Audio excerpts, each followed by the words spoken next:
요한계시록 13장 11절부터 18절 말씀 가지고 그 짐승의 수를 계산해보라 라는 제목으로 함께 은혜 나누고자 합니다.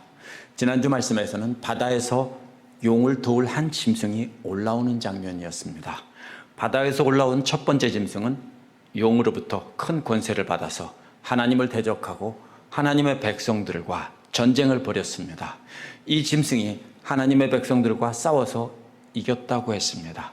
그러나 사탄은 이미 천사장 미가엘에게 패한 존재고 그 때가 얼마 남지 않은 존재라고 했기 때문에 그들의 승리는 그들의 존재처럼 가짜입니다. 진짜 승리는 믿는 자들의 인내와 믿음이라고 했습니다. 이어지는 말씀은 또 한 마리의 짐승이 올라오는데 이번에는 육지에서 올라옵니다. 이 짐승은 용과 바다에서 올라온 지난주 말씀에서 나온 짐승과 함께 사탄의 삼위일체를 이룹니다. 하나님의 삼위일체가 뭡니까? 성부 하나님, 성자, 성령 이렇게 세 분 하나님을 삼위일체라고 합니다. 용도 똑같이 운해내서 셋을 만들었습니다.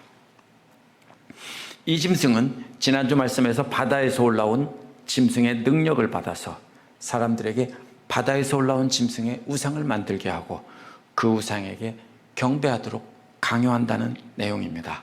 이 짐승의 정체를 우리가 잘 살펴봐야 됩니다. 오늘날 이 짐승은 어떤 존재일지 생각해보고 어떻게 하면 사탄의 속임수인 이 짐승에게 속아 넘어가지 않을지 생각해 보도록 하겠습니다. 첫 번째로 땅 위에 사는 사람들을 미혹하는 짐승들이 11절부터 14절에 나옵니다. 이번에 올라온 짐승은 땅에서 올라온다고 했는데요. 두 짐승은 다니엘이나 구약에서 예언되는 곳과 자꾸 연결을 하려고 하는데 연결되는 곳이 없습니다. 후기 랍비들의 문서에 나오는 리워야단과 베헤못이라는 괴물이 나오는데요. 그것과 연결시켜서 해석하려고 하기도 합니다. 그런데 랍비들의 문서에는요, 하나는 바다 괴물이고 하나는 육지 괴물이기 때문에 그것과 꿰맞춰서 그렇게 해석하려고 합니다. 욥기에도 리워야단과 베헤못이 나오는데요. 그것은 요한계시록에 나오는 짐승과는 상관이 없습니다. 그 랍비들의 문서에 나오는 그 두 괴물은 마치 유대인들에게는 우리에게 전설 따라 삼천리 같은 이야기들입니다. 그래서 성경과 아무 상관이 없습니다. 오늘날도 랍비들의 문서를 보는 이유는요, 성경을 해석할 때 유대인들의 풍습 같은 것을 이해해서 도움받을 수는 있지만 직접 성경을 해석하는 근거가 될 수는 없습니다. 요한계시록은 1세기 소아시아의 7교회 사람들이 쉽게 이해할 수 있는 상징으로 되어 있었습니다. 그렇다면 그 당시 소아시아 7교회 사람들이 이 말씀을 듣고 어떤 생각을 했을까라는 것을 우리가 찾아봐야 됩니다. 지난주 말씀에 나온 바다에서 올라온 짐승은 로마 제국을 뜻한다고 했습니다. 오늘 말씀에서 나온 육지에서 올라온 짐승은 그러면 소아시아 지방의 황제 숭배를 관제하던 그 지방의회나 아니면 지역의 제사장으로 보기도 합니다. 왜냐하면 로마 제국의 바다 건너에 있는 로마 제국의 명령을 받아서 수행하기 때문입니다. 그런데 로마 제국 통치자들은 소아시아에 올 때 항상 바다를 타고 옵니다. 그렇기 때문에 바다 괴물로 보는 것이고요. 육지에서 올라온 괴물은 바로 소아시아 지방에 사는 자기들 지역에서 있는 존재이기 때문에 육지에서 올라왔다고 하는 것입니다. 그들은 로마 제국의 지시를 받아서 황제 숭배를 강조하는 사람으로 이렇게 해석하는 것입니다. 그런데 이런 정치적인 배경보다 먼저 생각해야 할 것은요, 요한계시록 자체에서 찾아보는 겁니다. 이 괴물이 누구냐? 16장 13절에 답이 나옵니다. 한번 보세요. 거기에 보면 용의 입과 짐승의 입과 거짓 예언자의 입이라고 했습니다. 이 세 가지가 바로 사탄의 삼위일체인데요. 오늘에 나온 세 가지와 똑같습니다. 그러면 용은 똑같죠? 그다음에 짐승은 지난주에서 나온 바다에서 올라온 괴물이고 거짓 예언자가 바로 오늘 말씀에 나온 육지에서 올라온 괴물입니다. 16장 13절과 짝을 이루기 때문에 이것은 분명합니다. 그렇다면 거짓 예언자는 바로 이 육지에서 올라온 짐승은 거짓 예언자들입니다. 특별히 수아시아 지방에 살면서 황제 숭배를 이렇게 사람들에게 권장하던 거짓 예언자라고 볼 수 있습니다. 그러나 거짓 예언자이면서도 결국 이들은 로마 제국으로부터 물질과 명예와 권력을 받으면서 그걸 가지고 사람들에게 이렇게 황제 숭배를 이렇게 권면하던 사람들입니다. 그런데 이어지는 내용을 보면요, 육지에서 올라온 짐승은 뿔이 2개뿐입니다. 용이나 바다에서 올라온 괴물은 머리가 7개에다가 막 뿔이 10개씩 이런 괴물이었는데 이번에는 뿔이 딱 2개입니다. 무슨 뜻일까요? 이걸 가지고 올리브 나무와 2 촛대를 2 증인을 흉내낸 패러디라고 하기도 합니다. 하지만 올리브 나무나 2 촛대나 2 증인은요, 교회를 상징하는 것이고요, 같은 비유가 아닙니다. 공통점만 2개라는 것만 공통점일 뿐입니다. 그러면 2개의 뿔이 뭐냐라고 자꾸 주목하다 보니까 그렇게 되는 겁니다. 여기서 나온 것은 바로 나오는 어린 양의 모습과 같다라고 한 겁니다. 근데 어린 양이 뭡니까? 아직 아주 아기일 때는 뿔이 없죠. 어린 양이 조금 크면은 뿔이 조그맣게 2개 나겠죠. 바로 그런 모습입니다. 그럼 무슨 뜻입니까? 뿔이 뭐냐라고 따지기보다는요, 이 어린 양인데 어린 양의 뿔이 돋았다, 이것입니다. 그러면 어린 양이 무엇을 상징합니까? 요한계시록에서는 예수 그리스도를 상징합니다. 그렇기 때문에 작은 뿔이 2개 있는 어린 양은요, 예수 그리스도, 죽임당하신 어린 양을 흉내내서, 가짜입니다. 진짜 예수 그리스도가 아니고 흉내내서 사람들을 속이려는 겁니다. 그래서 이번에는 괴물의 모습이 아니라 순진한 어린 양의 모습으로 작은 뿔이 2개 나 있는 그런 모습입니다. 그래서 이것은요, 그리스도를 가장한 패러디라고 하기도 합니다. 그런데 이 용은, 이 짐승은 외모는 어린 양 같지만 말하는 것은 용과 같다고 했습니다. 그래서 용은 뭘 흉내냅니까? 하나님을 흉내내죠. 그러면 이 짐승은 하나님의 선지자들이 하나님의 목소리를 흉내내서 전하는 것처럼 이 짐승은 용의 말을 전한다는 겁니다. 그래서 용처럼 말한다고 한 것입니다. 그래서 그리스도와 같은 외모, 그리스도라는 뜻이 아니고요, 어린 양 같은 외모, 예수님을 닮은 그런 모습에다가 말은 용처럼 말한다, 이런 뜻입니다. 그렇게 본다면 보기에는 예수 그리스도 같은 아주 선한 모습인데 그가 전하는 말은 사탄의 말이다, 이런 뜻입니다. 이 짐승은 12절에 보면 첫째 짐승으로부터 권세를 받았다고 했는데요, 첫째 짐승을 대신해서 모든 일을 한다고 했습니다. 여기서 대신해서라는 말은요, 첫째 짐승 앞에서라는 말이에요.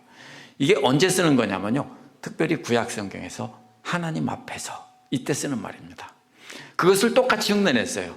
그래서 첫 번째 짐승을 대신해서가 아니라 첫 번째 짐승을 위하여, 첫 번째 짐승 앞에서, 하나님 앞에서 행한다, 이것처럼 첫째 짐승 앞에서 행한다는 겁니다. 하나님의 권세를 받아서 하나님 앞에서 능력을 행하는 것처럼 이 짐승도 첫째 짐승 앞에서 첫째 짐승의 능력을 받아서 행한다는 뜻입니다. 정확히 똑같이 하나님과 그리스도를 흉내내려고 계속 애쓰고 있습니다. 그 목적은 땅과 땅 안에 있는 모든 사람들을 첫째 짐승에게 경배하게 하려는 것입니다. 그 짐승은 죽음의 상처로부터 치료받은 짐승이라고 했습니다. 그렇다면 이 짐승은 하나님과 죽임당하신 어린 양으로부터 권세를 받아서, 능력받아서 말씀을 전하고 기적을 행하던 사도들과 예언자들을 그대로 흉내내고 있는 것입니다. 이런 가짜 예언자 놀이는 13절에서 분명해집니다. 이 짐승은 큰 기적들을 행했는데 하늘로부터 불을 만들어 사람들 앞에서 땅에 내려오게 했다고 했습니다. 뭐가 생각납니까? 열왕기상 18장에 보면 엘리야가 하늘에서 불을 내려오게 해서 제단, 제물을 사르고 도랑의 물까지 다 태우는 장면이 나왔죠. 그걸 똑같이 흉내내는 겁니다. 뭐라고요? 하나님의 참된 예언자라고요. 마가복음 13장 22절에 또 보면 예수께서도 같은 말을 하셨습니다. 거짓 그리스도와 거짓 선지자들이 일어나 이적과 기사를 행하여 할 수만 있으면 택하신 백성들을 미혹하게 하려고 한다는 말씀과도 똑같습니다. 바울도 데살로니가후서 2장에서 불법한 자가 나타나서 사탄의 능력을 따라 모든 능력과 표적과 거짓 기적으로 속이려고 한다고 했습니다. 결국 예수님의 말씀과 바울이 전한 편지와 요한계시록의 말은 전부 같은 것입니다. 그런데 이것을 잘못 해석하기 쉽습니다. 이것이 이방 종교에서 일어나는 것이다. 이방 종교의 제사장들, 선지자들이 속이는 거다. 이렇게 해석합니다. 근데 절대로 아닙니다.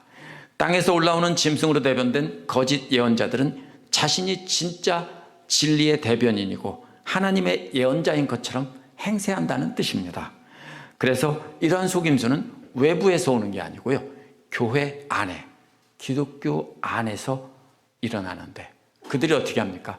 표시 안 나게 이방 종교와 세상과 타협하자라고 가르친다는 뜻입니다.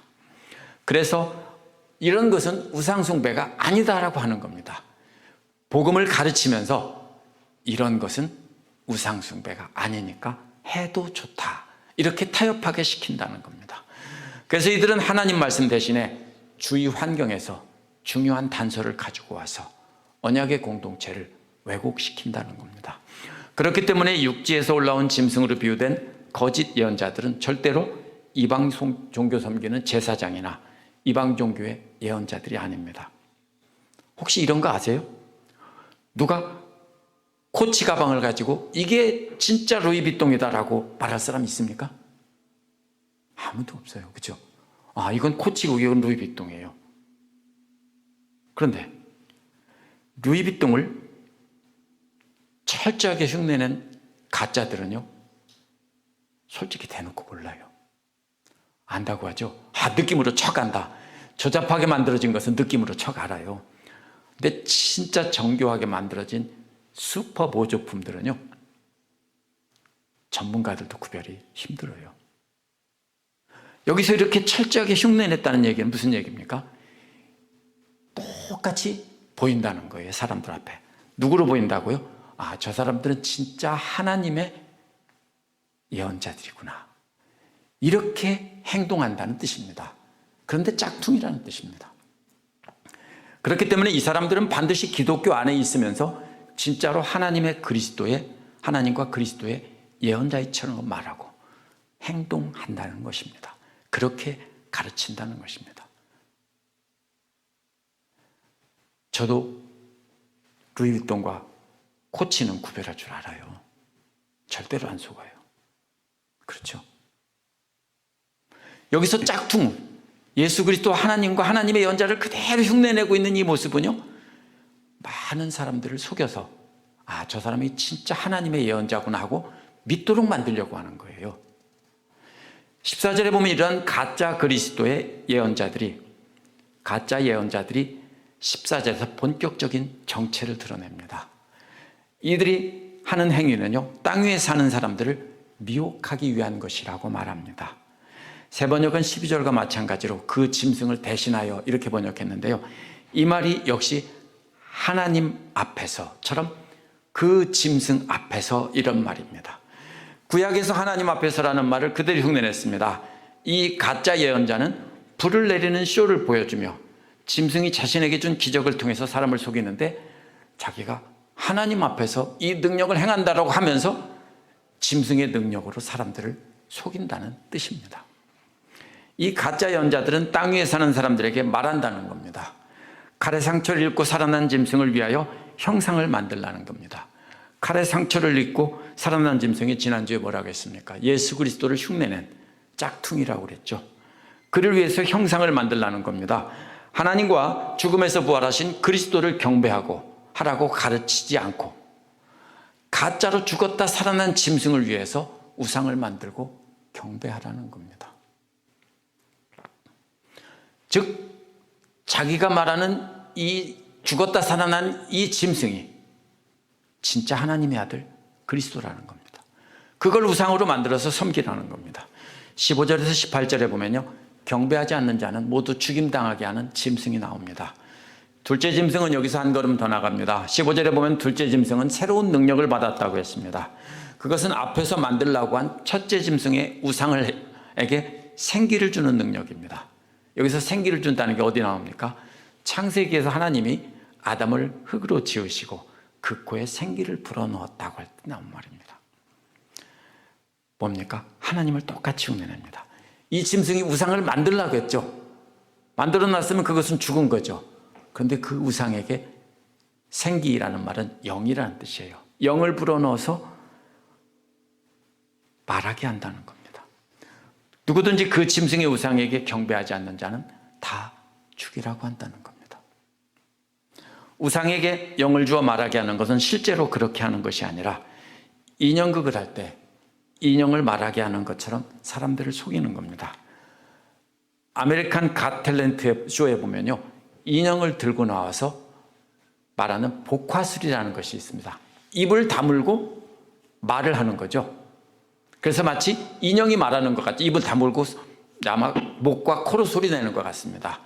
그렇게 해서 말하는 복화술을 익힌 사람들이 인형을 가지고 자기는 입 다물고 진짜 인형이 살아서 말하는 것처럼 하는 쇼를 합니다. 그걸 복화술이라고 그래요.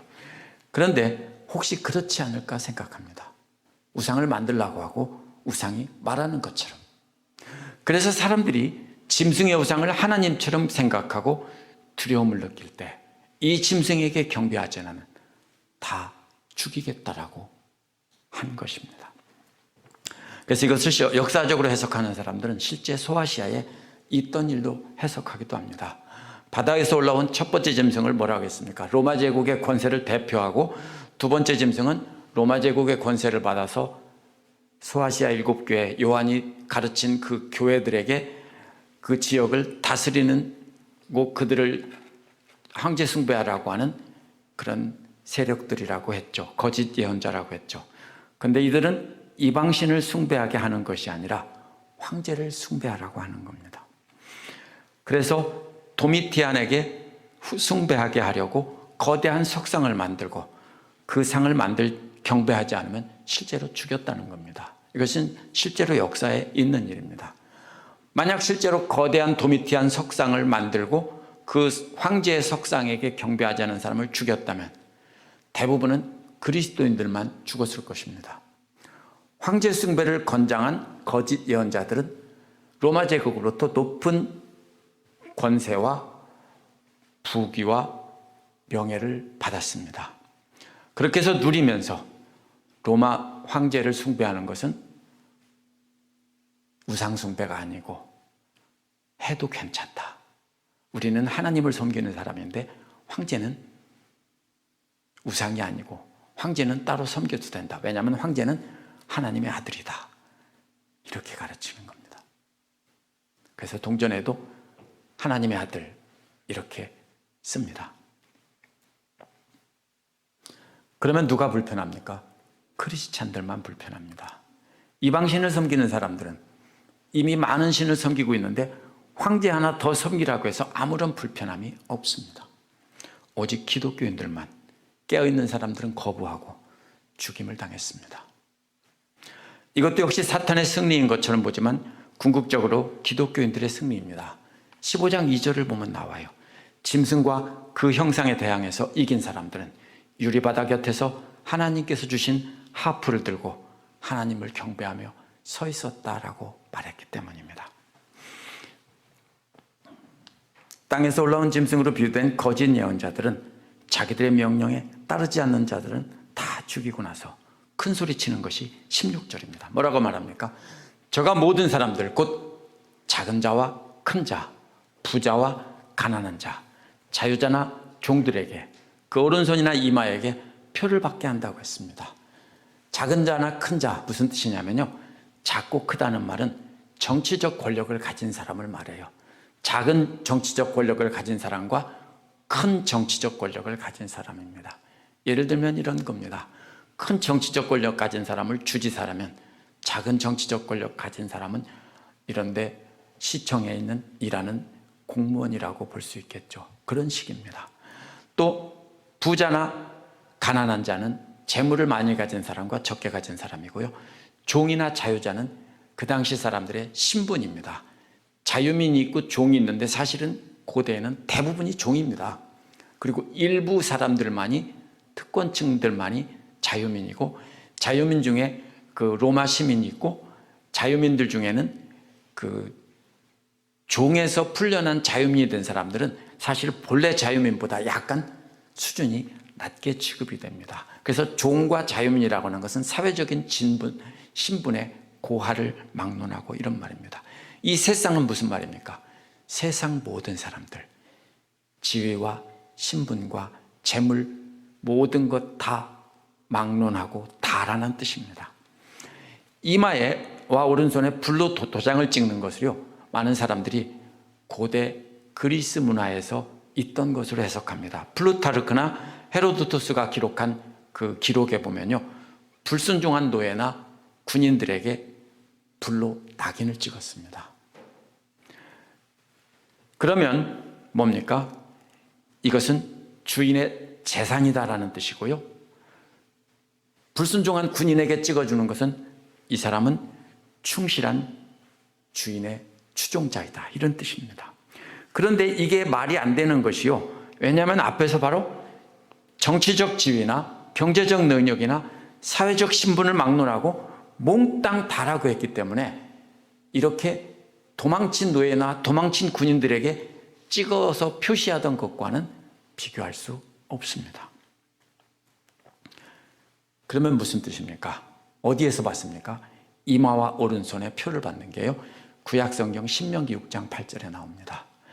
하나님께서 주신 말씀을 손목에 메고 이마에 붙여 표를 삼으라고 했습니다. 이것을 가지고 짐승의 표를 이마나 손에 받는 것으로 잘못된 유대교의 가르침을 따르는 것이 바로 우상숭배다, 이렇게 해석하는 사람들도 있습니다. 그건 너무 많이 나간 겁니다. 왜냐하면 요한이나 요한 당시에 소아시아 교회는 유대인들이 많이 있었는데, 이 경문곽에다가 이마에다가 까만 통에다가 성경 구절을 넣고, 제가 잘못한 겁니다. 팔에다가 경문곽을 넣고 이렇게 다니는 것은요, 사실은 그걸 나쁘다고 생각하지는 않았습니다. 이것도 역시 짝퉁으로 하나님의 명령을 흉내낸 것으로 해석하는 것이 옳습니다. 그래서 이걸 찾는 사람은 무슨 뜻입니까? 유대인들은 나는 하나님의 말씀에 절대적으로 순종하겠습니다, 이런 뜻입니다. 마찬가지로 이 사람들도 그렇게 하게 한다는 겁니다. 그런데 사실은 유대인들은 하나님의 이 말씀을 잘못 해석한 겁니다. 왜요? 이마에 붙이라고 하는 것은 성경 구절을 써서 이마에다 통에다가 매달아서 묶으라는 뜻이 아닙니다. 팔에 붙이라는 말도 팔에다 통으로 매달고 감고 다니라는 뜻이 아니었습니다. 무슨 뜻입니까? 성경에서 이런 거는요, 항상 머리로 기억하고 팔로 그 말씀을 행하라는 비유입니다. 근데 이 답답한 사람들이 진짜로 그거를 그대로 이마에다 묶고 다니고 팔에다 묶고 다니다. 보셨죠? 미국에서도 그렇게 하는 사람들, 주이시들 특별한 날이면은 하얀 옷 입고 이마에 묶고 팔에 묶는 거 보셨을 겁니다. 잘못 해석한 거예요. 하나님은 그렇게 하라는 게 아니에요. 항상 머리로 기억하고 팔로 행하라는 뜻이지, 그거를 붙이고 통에다 감고 다니라는 뜻이 아니에요. 여기서 이 거짓 예언자들도요, 그 표를 받게 한다는 말은 실제로 불로 낙인을 찍거나 이런 뜻이 아니에요. 하나님처럼 똑같이 흉내내서 그렇게 순종하는 사람처럼 보이도록 그렇게 하게 한다는 뜻입니다. 요한 당시 이 짐승의 우상은 황제의 우상이었을 겁니다. 17절에 황제의 우상 앞에 경배하며 황제의 명령에 머리에 새기고 오른팔로 순종하는 사람이 아니면 물건을 사고 팔 수 없게 했다고 했습니다. 이걸 가지고 어떻게 해석하냐면, 한동안 바코드가 바로 사탄의 표다, 신용카드가 바로 뭐다? 사탄의 표시다, 이렇게 하고요, 나중에는 신용카드를 팔이나 이마에 새겨서 스캔할 거다, 이런 거 보셨죠? 그게 666이다. 정신 나간 소리예요. 왜냐하면 비유를 계속해서 문자적으로 해석하고 있는 겁니다. 그럼 이게 무슨 뜻입니까? 황제의 명령에 순종하고 황제의 명령에 따라 황제의 상에 경배하지 않는 사람들은 돈을 안 주는 겁니다. 대신 뭐 합니까? 잡아서 끌고 가고 칼로 쳐 죽입니다. 그래서 뭐라고 했습니까? 지난주 말씀 끝에서 끌려갈 사람은 끌려가고 칼에 맞을 사람은 칼에 맞을 것이라고 했죠. 바로 그 뜻입니다. 그래서 사고 팔 수 없습니다. 사고 판다는 게 뭐예요? 꼭 물건을 사고 파는 게 아니라 먹고 살 수 있는 일상에 필요한 물건을 구한다는 것인데, 이들은 그건 다 황제가 주는 것으로 생각했는데 그거를 못 받게 한다는 겁니다. 그래서 실제로 로마 황제를 신으로 경배하지 않는 사람은 죄수로 잡혀가고 칼에 처형을 당했습니다. 그래서 끌려갈 사람은 끌려가고 칼에 처형당할 사람은 처형당할 것이다 라고 한 겁니다. 18절은 짐승의 숫자를 세어보라고 말합니다. 여기에 지혜가 있다라고 합니다. 지각이나 총명으로 번역된 말은요, 듣고 깨달을 수 있는 이해력이라는 뜻입니다. 깨달을 수 있는 이해력이 있는 사람이면 그 짐승의 숫자를 세어보라는 것입니다. 숫자를 계산해 본다면 그 숫자가 곧 짐승의 이름과 같다는 것을 안다는 겁니다. 그래서 짐승의 이름을 세어보고 이 숫자를 세어보라는 겁니다.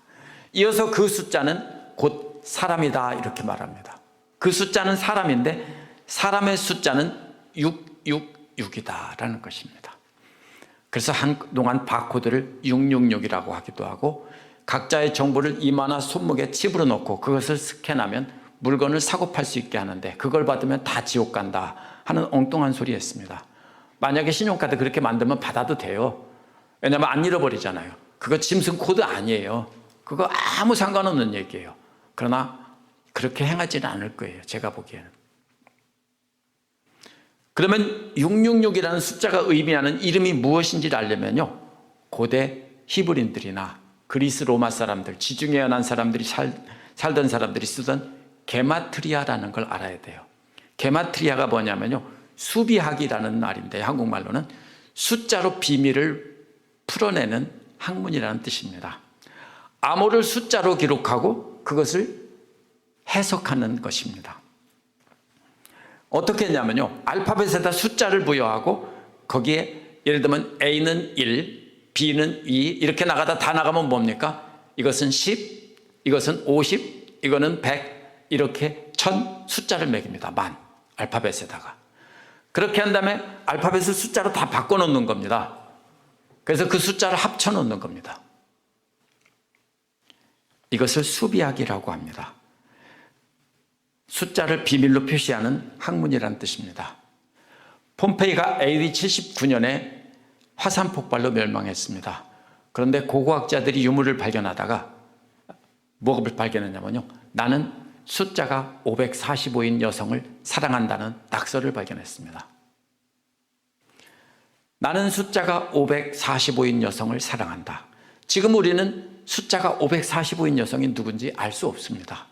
하지만 이 발굴은 당시 사람들이 이름이나 중요한 내용을 숫자로 바꿔서 특정한 사람들만 알게 하고 나머지는 눈치채지 못하게 했다는 것을 알 수 있습니다.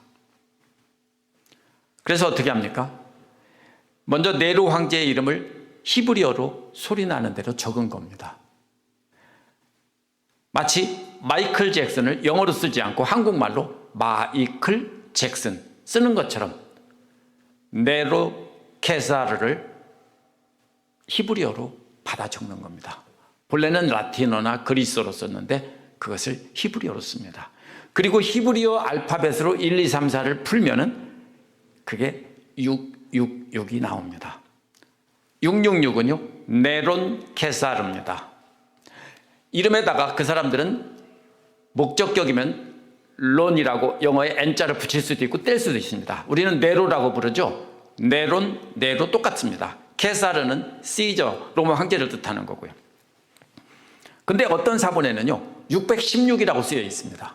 그럼 뭐냐면 마지막 n이 떨어지면 어떻게 되냐면은 네로 케사르, 그러면 숫자가 616이 됩니다. 이것을 보면 분명히 이것은 네로 케사르가 확실합니다. 요한이 뭐라고 말합니까? 그래서 대들 한번 지혜가 있으면 한번 잘 따져봐. 이건 사람이야, 이 소리입니다. 어떤 사람을 가리키는데 그 사람이 누군 줄 알아? 그 사람이 666이야. 폼페이에서 발견된 545인 여성을 사랑한다고 낙서한 사람은 이나 666이라고 한 요한계시록이나 목적은 똑같습니다. 아무에게나 그 비밀을 말하고 싶지는 않은 겁니다. 그러나 특정한 사람에게는 알게 하고 싶은 겁니다. 그래서 폼페이에서 낙서한 사람은 낙서한 것입니다. 어쩌면 사랑하는 여인이 그 낙서를 보고 자기에게 왔으면 좋겠다라고 생각하며 낙서를 했을지 모릅니다. 바위에다가 새긴 거겠죠. 아니면 그 낙서의 의미를 깨닫고 그 여인을 아는 사람이 그 여인에게 살짝 알려줘서 자기에게 오게 하면 좋겠다. 그래서 그 여인도 나를 사랑하면 좋겠다. 이런 마음으로 그 사람은 낙서를 했을 겁니다. 그러나 모든 사람들이 다 알기를 원하지는 않았을 겁니다. 다 알기를 원했으면 뭐라고 쓸까요? 나는 영자를 사랑한다. 이렇게 썼겠죠. 옛날에 화장실에 그런 낙서가 많이 있었습니다. 그렇게 썼겠죠. 죄송합니다. 지금은 이제 없죠. 우리 교회는. 예. 제가 흔한 예를 하나 들었습니다.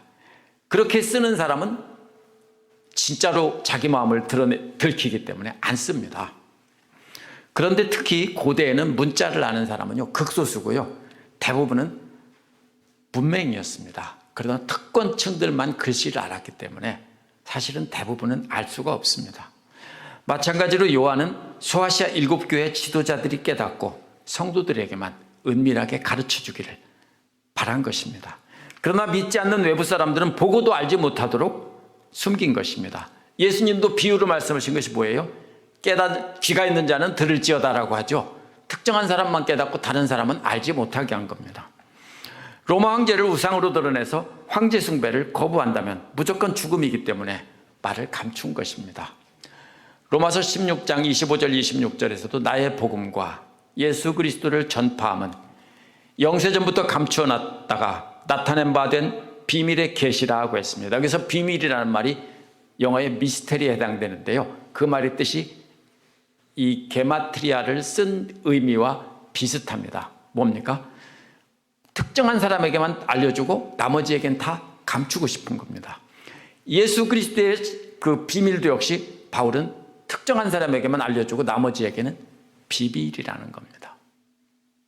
오늘 말씀에서 나온 땅에서 올라온 짐승은 거짓 예언자인데 첫 번째 짐승인 로마 제국의 명령을 받아 사람들에게 황제를 숭배하라고 강요하던 거짓 예언자라고 했습니다. 이것은 분명합니다. 이것은 어느 누구도 다르게 해석할 수 없습니다. 이는 이방신을 섬기는 이방신들의 예언자가 아니라 예수님을 닮은 사람들이고요. 또 하나님의 말씀을 전하는 사람처럼 똑같이 가장하고 예수님의 능력을 행하던 사도처럼 똑같이 행했다는 짝퉁 예수님의 예언자입니다. 하나님의 예언자입니다. 권력을 가진 자나 가지지 않은 자나 재물을 많이 가진 자나 가지지 않은 자나 자유민의 사회적 지위를 가진 자나 안 가진 자나 할 것 없이 다 이 거짓 예언자에게 속아서 거짓 신에게 헌신하겠다는 표를 받았다고 했습니다. 스스로 충성하겠다고 한 겁니다. 그렇다면 모든 계층의 사람들이 다 속았다는 뜻입니다. 왜 속았을까요? 거짓 예언자는 권력자들이나 재물을 가진 자들이나 사회적 신분 가진 자들에게는 거짓 신에게 충성하면 너희들이 누리고 있는 그거 영원히 누리게 해주고 너희 자손 대대 누리게 해줄게. 그러면 어떻게 합니까? 껌뻑 죽죠. 왜? 고대는 어떻게 됩니까? 어느 날 갑자기 칼에 맞고 반역자들에 의해서 죽을 수 있는 것이 고위 높은 신분을 가진 황제나 왕이나 총독들입니다. 그렇기 때문에 만약에 그 사람들이 다가가서 그것 영원히 지키게 해줬다고 하면 어떻게 합니까? 껌뻑 죽죠. 반대로 아무것도 안 가진 사람들에게는요. 너희들도 거짓 신에게 경배하면 이 모든 것, 저 사람들이 갖고 있는 것 너희들도 앞으로 누리게 해줄게. 그러면 다 오케이 하고 충성하는 겁니다. 이렇게 속인 겁니다. 이 거짓 예언자들은 하나님과 그리스도에게 권세와 능력을 받은 것처럼 가장했기 때문에 거짓 예언자들이 진정으로 하나님과 그리스도의 예언자라고 믿고 따르게 한 것입니다. 요한 당시의 소아시아 교회 성도들은 황제 숭배에 타협하려는 권고를 거절했기 때문에 먹을 것과 입을 것을 제대로 받지 못하고 굶고 죄수로 끌려가고 칼에 맞아 죽었던 것입니다. 그래서 끌려갈 사람은 끌려가고 칼에 맞을 사람은 칼에 맞을 것이라고 한 겁니다. AD 314년 로마 제국이 기독교를 국교로 공인한 이후에는 핍박이 사라졌습니다. 근데 여기서 큰 문제가 생깁니다. 핍박이 사라지자 수많은 거짓 예언자들이 일어나서 로마 제국의 하순이 되었고 거짓 예언자가 되었습니다. 왜요? 기독교가 국교가 되었기 때문에요. 그동안은 목숨을 걸고 기독교 지도자 노릇을 했어야 됐는데 이제는 로마 제국에서 월급도 주고 부귀영화를 주고 다 주면서 하라고 하는 겁니다. 어떻게 됩니까? 수많은 가짜들이, 거짓 예언자들이 일어났습니다. 믿는 자들도요, 가짜들이, 왜? 온 국민이 다 믿는 자니까 가짜들이 당연히 있죠. 이것이 바로 로마 제국에서 크게 부흥했던 기독교입니다.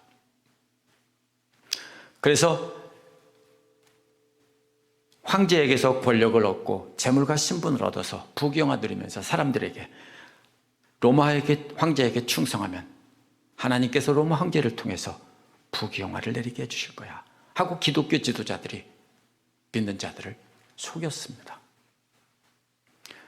하지만 그렇게 타락한 교회 안에도요, 다 타락한 것이 아니고 하나님과 예수 그리스도의 참된 예언자들이 있었고 그들의 가르침을 받아 생명책에 기록된 수많은 신실한 참된 신자들이 있었습니다. 미국도 식민지 개척 초기에 어땠습니까? 전 국민이 다 크리스찬이었습니다. 지금부터 30년 전으로만 거슬러 올라가도요, 이 남부 지역은 전 주민이 다 크리스찬입니다. 교회 안 가는 사람 한 명도 없습니다. 교회 안 가면 동네에서 왕따죠. 다들 아무리 시골이라도 트랙터로 밭 갈고 돈 갈다가 주일이 되면 양복배 입고 교회에 나와서 아이들 손잡고 나와서 예배드리고 갔습니다. 그게 삶입니다. 그럼 그 사람들이 다 진짜 크리스찬이었을까요? 아닙니다. 오늘날도요, 이 짐승은 교회 밖에 있지 않습니다. 왜냐하면 짝퉁이라고 했기 때문입니다. 오늘 본문에서 하나님과 예수 그리스도에게 권세를 받은, 능력을 받아 하나님의 예언자 행세를 한다고 했기 때문입니다.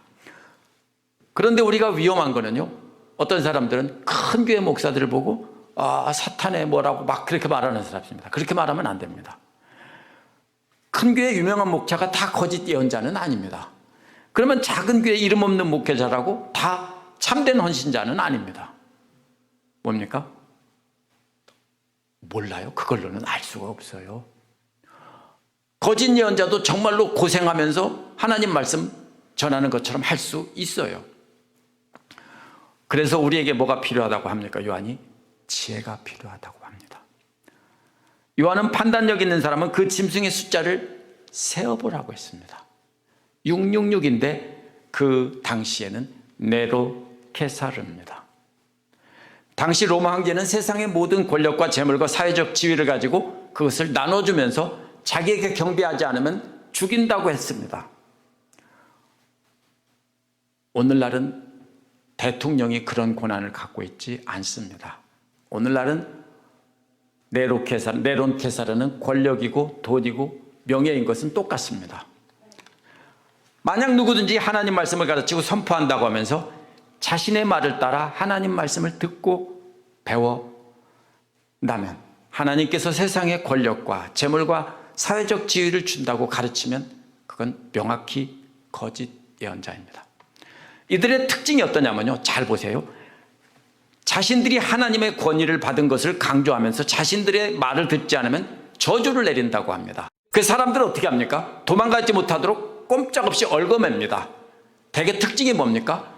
강력한 카리스마적인 영적인 권위를 가지고 말을 안 들으면 저주를 내려버립니다. 무서워서 못 도망가죠. 근데 이적이 일어나죠. 실제로 병이 들죠. 실제로 사업이 망하죠. 그래서 꼼짝 못합니다. 꼭 뭐 같습니까? 오늘날 사이비 이단 종파들의 교주들이 그렇게 합니다. 그런데 기존 교회 안에도 역시 그렇게 하는 사람들이 있습니다. 우리가 눈치를 채지 못하는 거죠. 그래서 사람들이 좋아하는 세상 것을 많이 받는 것이 축복이라고 하면서 그런 사람을 높여주고, 그래서 그들에게 하나님 말씀을 가르치고 선포하는 권위를 이용해서 모든 사람을 자기 사람으로 만들고 조종하고 모든 사람 앞에 군림하면서 사람들이 자기에게 충성하도록 만듭니다. 뭐가 잘못됐습니까?